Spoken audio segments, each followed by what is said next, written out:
Assalamualaikum warahmatullahi wabarakatuh. Selamat datang di channel Cak Profesor. Apa kabar sahabat semuanya? Ya, semoga sahabat CP Channel ya semuanya dalam keadaan sehat ya dan dimudahkan semua urusannya. Mari kita lanjutkan ya dalam pembahasan mengenai Kemendikbudristek 39 ya tahun 2026. Kita sekarang masuk ke keterangan lebih lanjut mengenai syarat khusus ya. Jadi syarat khususnya yang berkaitan dengan jurnal ilmiah internasional ya. Nah, di sini ada kriteria tentang jurnal ilmiah internasional bereputasi yang biasa kita singkat dengan JIB ya. Jadi kriterianya ya JIB itu di sini yang pertama, jurnal internasional bereputasi terindeks pada Scopus ya atau SCImago ya, jurnal rank atau SJR di atas tadi scientific journal ranking ya, sekarang SCImago jurnal rank. Jadi ini sebetulnya ya bisa ya kita pakai istilah scientific atau bisa juga kita pakai istilah SCImago jurnal rank. Ini yang di atas 0,1 ya dan sesuai syarat khusus promosi untuk tiap jenjang. Atau ya memiliki impact factor WOS. Nah, ini di sini ditekankan ya impact factor WOS di atas 0,05. Kalau Scopus SJR-nya di atas 0,1 dan sesuai syarat khusus promosi untuk tiap jenjang. Nah, itu yang pertama ya. Kemudian kriteria jurnalnya memiliki ISSN ya, ditulis dalam bahasa resmi PBB ya, dan 6 ini bahasa Arab, bahasa Inggris, bahasa Perancis, Rusia, Spanyol, dan Tiongkok. Kemudian yang ketiga, Dewan Editor adalah pakar di bidangnya dengan paling sedikit berasal dari 4 negara, dan artikel ilmiah yang diterbitkan dalam satu nomor terbitan paling sedikit penulisnya berasal dari 2 negara untuk satu nomor terbitan ya. Kemudian Dewan Editor ya, dari jurnal bisa ditelusuri secara daring dan tidak ada perbedaan antara editor yang tercantum di edisi cetak dan edisi daring. Nah, kemudian untuk jumlahnya dalam setiap terbitan itu wajar ya, dan formatnya ya tidak berubah ya. Nah, harus kita cek ya dalam jurnal itu, khususnya di arsipnya itu ya tiap terbitan itu jumlahnya maupun template-nya. Kemudian penerbitannya telah melalui proses yang berintegritas dengan korespondensi. Ya, ini integritas itu dibuktikan dengan korespondensi. Kemudian karya ilmiah yang diterbitkan ditulis dengan memenuhi kaidah ilmiah dan etika ya, dan integritas akademik. Substansinya ya sesuai dengan kepakaran dan bidang ilmu dari dosen ya. Nah, ini penting ini. Nah, kemudian yang juga perlu ditekankan di sini ya, karya ilmiah yang dipublikasikan atau diterbitkan di jurnal nasional terakreditasi ya, atau jurnal internasional dan jurnal internasional bereputasi selama, jadi yang dipublikasikan selama pendidikan sekolah ya, apakah itu tugas belajar, izin belajar, magister atau doktor yang merupakan, nah di sini keterangannya, ini satu rangkaian yang merupakan sintesis atau pengembangan dari disertasi atau tesis, dinilai angka kreditnya bisa, artinya masuk di angka prestasi bisa ya, nanti masuk di angka prestasi bisa, tetapi tidak bisa digunakan sebagai syarat khusus, baik itu syarat khusus kalau profesor syarat khusus 1 dan 2 ya, atau kalau menggunakan JIB ya untuk yang lektor kepala ya, atau misalnya untuk yang lektor juga menggunakan JIB, maka itu tidak boleh ya, tidak boleh, atau menggunakan jurnal nasional terakreditasi ya, untuk yang lektor ya maupun lektor kepala ya. Itu yang penting di sini ya, selama pendidikan, selama studi, kemudian yang merupakan sintesis atau pengembangan dari disertasi atau tesis itu tidak bisa dijadikan sebagai syarat khusus. Nah, kemudian publikasi pada jurnal internasional edisi khusus atau reguler atau jurnal ilmiah nasional terakreditasi edisi khusus atau reguler yang memuat artikel yang disajikan dalam sebuah seminar, simposium atau lokakarya dapat dinilai sama dengan jurnal edisi reguler, ya, namun tidak dapat digunakan untuk memenuhi syarat khusus.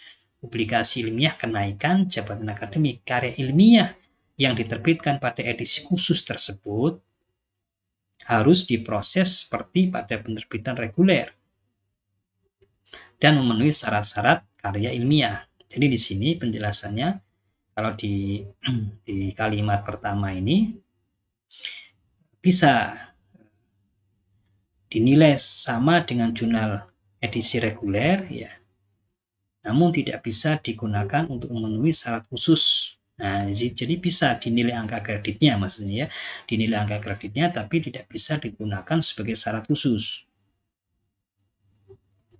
Nah, seperti itu ya. Jadi untuk yang edisi khusus.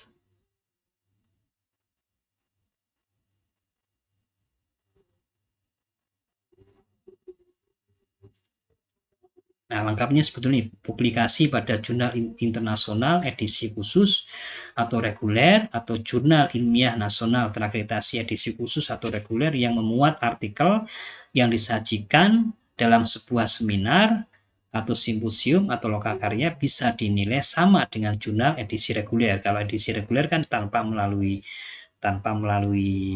apa itu proceeding, tanpa melalui seminar ya, seminar, simposium atau lokakarya. Tapi ini yang melalui seminar atau simposium. Ya, namun tidak bisa digunakan untuk memenuhi syarat khusus publikasi kenaikan jabatan akademik. Nilainya sama, tapi tidak bisa sebagai syarat khusus. Nah, ini penjelasannya. Nah, kemudian kita masuk ke kalau berikutnya ini kan kriteria publikasi ilmiah bagi karya seni, karya desain, dan karya sastra. Ini sangat banyak, nanti silakan bisa dilihat ya oleh rekan-rekan semuanya. Bagi yang dosen untuk seni ya. Baik, kita lanjutkan untuk yang poin ketiganya ya. Karya ilmiah yang dipublikasikan atau diterbitkan di jurnal nasional terakreditasi, jurnal internasional, dan jurnal internasional bereputasi, serta karya seni selama pendidikan ya, selama pendidikan sekolah ya, yang merupakan sintesis atau pengembangan dari disertasi atau tesis dinilai angka kreditnya, namun tidak bisa digunakan untuk pemenuhan syarat khusus. Ini ya sebetulnya mengulang dari yang sebelumnya ya, penegasan. Nah, kemudian yang penting ini juga yang Bapak Ibu sekalian juga bisa memasukkan ya, kalau ada karya ilmiah yang terbit ya sejak 6 bulan sebelum TMT, nanti dilihat TMT-nya. Misalnya kalau TMT terakhir itu adalah Desember, misalnya Desember, berarti 6 bulan sebelumnya itu bisa digunakan. Ya, bisa digunakan untuk kenaikan jabatan. Dengan syarat juga belum digunakan untuk kenaikan jabatan sebelumnya. Dapat dinilai angka kreditnya, namun tidak bisa digunakan untuk syarat khusus. Nah, ini juga harus diperhatikan, ya bisa dimasukkan sebagai angka penelitian ya, tetapi tidak bisa digunakan ya, tidak bisa digunakan sebagai syarat khusus. Nah, itu yang harus kita pahami ya. Nah, kemudian yang kelima ya, karya ilmiah yang digunakan untuk syarat khusus tidak diterbitkan di PT asal. Nah, ini juga penjelasan ya. Untuk semuanya berarti mulai dari pengajuan ke lektor, rektor kepala dan profesor, atau karya seni tidak dipamerkan pada PT asal. Nah, kemudian karya ilmiah syarat khusus baik berupa artikel maupun karya seni, salah satunya harus diterbitkan atau dipamerkan paling lambat 6 tahun ya, sebelum pengajuan kenaikan jabatan akademik dan diperoleh pada saat menduduki jabatan akademik terakhir. Nah, itu penjelasannya aja ya, yang berkaitan dengan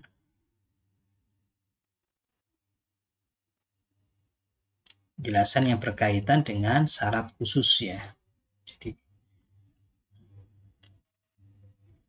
nah kemudian kita masuk ke kenaikan dua jenjang lebih tinggi ya. Di dosen yang memiliki pencapaian luar biasa ya, merupakan dosen yang berprestasi ya, dan berdedikasi luar biasa berhak untuk mendapatkan penghargaan.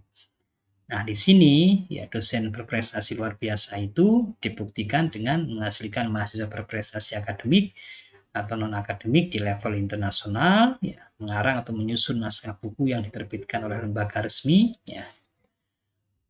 Mungkin bisa ya ini. Menyusun naskah buku ini bisa ya bagi para dosen yang aktif dalam menulis buku yang diterbitkan oleh lembaga resmi dan menghasilkan karya kreatif atau inovatif yang diakui baik pada tingkat internasional, meroleh hak atas kekayaan intelektual berupa paten ya. Kalau memiliki paten bisa ya dianggap sebagai yang memiliki prestasi luar biasa. Beroleh penghargaan ya di bidang ilmu pengetahuan, teknologi, seni budaya, dan atau olahraga paling rendah di tingkat nasional. Nah, kemudian dosen berdedikasi luar biasa merupakan dosen yang menjalankan tugasnya dengan komitmen, pengorbanan waktu, tenaga, dan pikiran yang jauh melampaui tuntutan tanggung jawab yang ditetapkan dalam penugasan, yang dibuktikan dengan penilaian SKP-nya sangat baik ya, paling sedikit dalam 2 tahun terakhir. Itu kalau dedikasi luar biasa itu dibuktikan dengan SKP yang sangat baik. Tapi kalau untuk yang berprestasi luar biasa ini salah satu ini. Ya.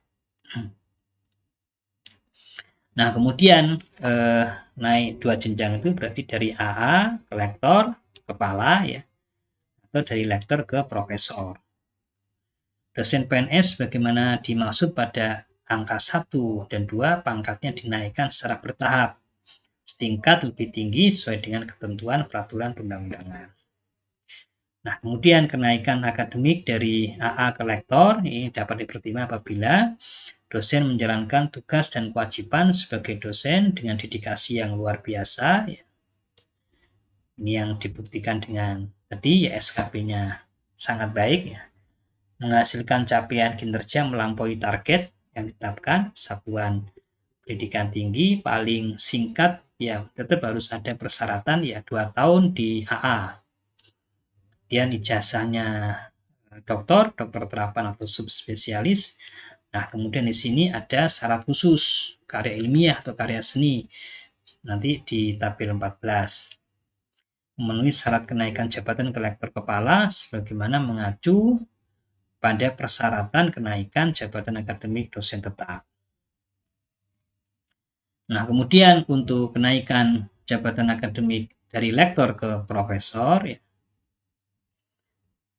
sebagaimana dimaksud pada huruf D angka 2 bisa dipertimbangkan apabila dosen menjalankan tugas dan kewajiban sebagai dosen dengan dedikasi yang luar biasa, ya capaian kinerjanya melampaui target yang ditetapkan satuan pendidikan tinggi. Nah, di sini meskipun juga dari lektor ke profesor, ya tetap pengalaman 10 tahun ya sebagai dosen. Dan juga menduduki lektor paling singkat 2 tahun ya. Masalah pengalaman 10 tahun ini juga ditanyakan ya di kolom komentar. Jadi jawabannya, jadi dosen harus tetap memiliki pengalaman 10 tahun ya, meskipun ya dia mengajukan ya kenaikan 2 jenjang lebih tinggi dari lektor ke profesor. Dia memiliki jasa doktor terapan atau subspesialis, memenuhi syarat khusus karya ilmiah dan syarat khusus tambahan. Nanti syarat khusus tambahannya khusus untuk yang kenaikan 2 jenjang ini ya, dijelaskan di tabel 15. Nah, kemudian juga salah satu karya ilmiah sebagaimana dimaksud pada angka 6 itu merupakan jurnal kuartil 1 dan impact faktornya paling sedikit 5. Ini sangat tinggi ini ya. Nah, kemudian untuk poin 8 ya, memenuhi syarat kenaikan jabatan ke profesor. Ya, sebagaimana mengacu pada persyaratan kenaikan jabatan akademik dosen tetap. Mungkin itu dulu yang bisa kita sampaikan ya pada sahabat JP Channel ya. Semoga bermanfaat ya pada semuanya ya. Semoga lancar juga apa yang direncanakan ya. Terus ikuti channel Jejak Profesor bersama menuju ilmuwan berkarya. Saya akhiri. Assalamualaikum warahmatullahi wabarakatuh.